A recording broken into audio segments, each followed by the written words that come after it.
فاسألوا أهل الذكر إن كنتم لا تعلمون.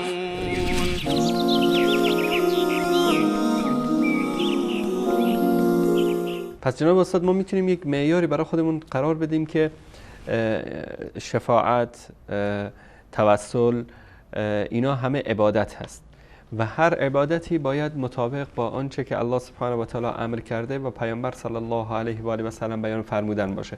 در غیر این صورت ما نمیتونیم از هر کی نظری رو بگیریم در مورد خصوصا در باب شفاعت دو تا شرط داره. هر کسی نمیتونه پیش الله متعال شفاعت بکنه و این توسل مثلا خودش یک شفاعت است. توسل به مثلا یک فردی، مثلا توسل به جای فلان یا به مقام فلان یا به حق فلان، این یک توسل شرعی است.